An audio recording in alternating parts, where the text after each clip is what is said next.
Here's how you can make over $100,000 a month with 2 simple shopping campaigns for your e-commerce brand with Google Shopping ads. So it can be a very easy breakdown. You can copy this and do it today. It's not going to be very hard. And in this example, just showing you what's working for, this is actually a beauty brand, technically, in the kind of skincare vertical. And all we're doing is spending about just under $1,000 a day and getting back over $1,000 a day, basically on the Google Ads channel. And it's a very simple 2-step strategy focused on Google Shopping ads and Google Performance Max campaigns. Now, if you've seen my stuff in the past, you know I'm not the biggest fan of PMax campaigns, mainly if you come from Facebook and you're very dependent on Facebook. It's not going to work out very well for new customer kind of acquisition on Google side. It's going to be a lot of crossover. You're probably at 50 to 7% channel overlap if you have say Triple Whale or North Beam to show you the overlap percentage. And in that instance, I hate PMax, and PMax you should stay away from it. However, if you are using it strategically and actually pushing volume with Google traffic itself, PMax can be a very healthy campaign for you. However, most people kind of get it wrong. So let's just get into it. Overall, this is level 1 where you start off with, and I just call it proof of concept. So you want to start very, very macro. Some people go as high as a catch-all campaign for all products. If you have maybe 10 to 30. However, if you have more than, I would say, 10 to 20, you can break down this further and go at either a category or a collection, or maybe your best sellers. Focus on wherever you have best performance already, or the best margins, or the best first order profitability, or best LTV 12 months, whatever. It's up to you in terms of what you want to push. However, the entire point of level 1 is just proving the concept and trying to find a winner that Google can then push in level 2. Now, what do you need? What 2 campaigns? You need campaign 1 is a standard shopping campaign, and campaign 2 is your PMax campaign. Very simple, and this is how you set it up. You can have the same products overlapping each one. So products, let's say you have 10 products in standard shopping for, let's just say, your best sellers. In this one and this one, same products, have it overlap. You do want to put this standard shopping on high priority just to try to see if you can spend outside of PMax. And then your bidding will be T ROAS. Depending, for this example right here, this brand uses a 250% ROAS. We use 200% T ROAS for top of funnel. That's up to you on what you want to be. You can scale as low as like a T ROAS 100%. You can put it at 50%. You can be high if you want to be really efficient top of funnel. Just remember, your top of funnel does not need to be as efficient as your middle funnel and bottom of the funnel. I have a video on that in this channel, and if you cannot scale, it's likely because of that. Now, you do want to exclude brand terms in the standard shopping campaign, so it focuses on cold traffic acquisition as much as possible.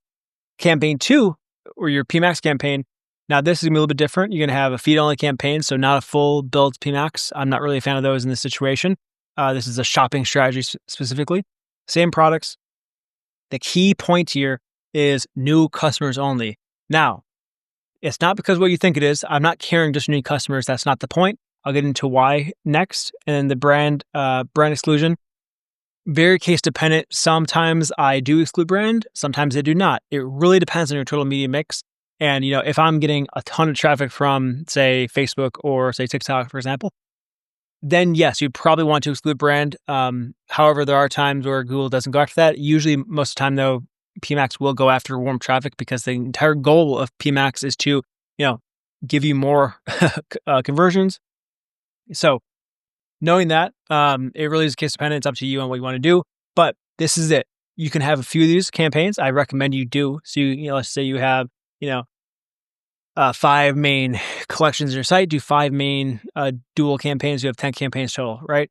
Now, why new customer only bidding, right? And again, I'm not saying bid higher for new customers. That's not what I'm saying. Do the new customers only.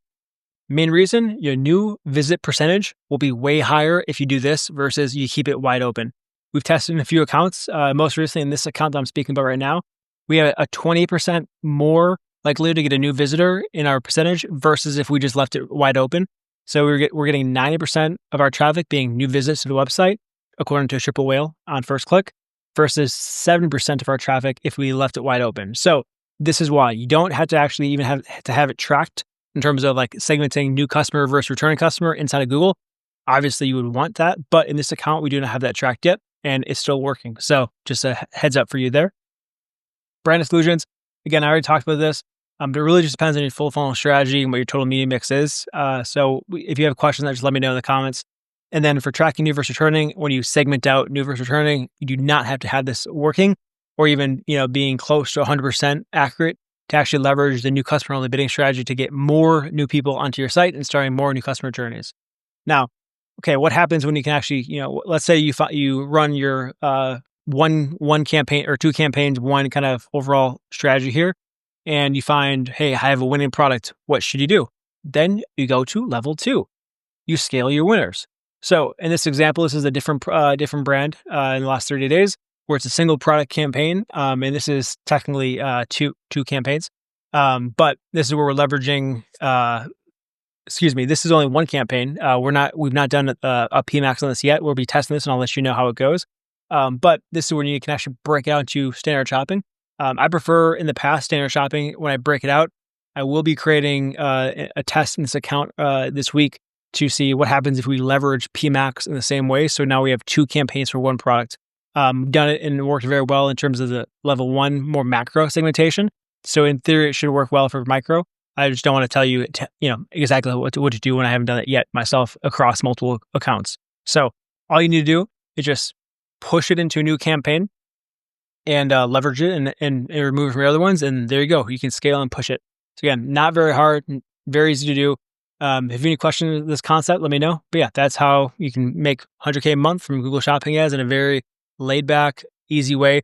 Of course, you always want to make sure, you have your data feed in a good and working order. You are excluding irrelevant searches from your shopping campaign and then adjusting your data feed to, see why is Google going after, these searches if they're not relevant for you.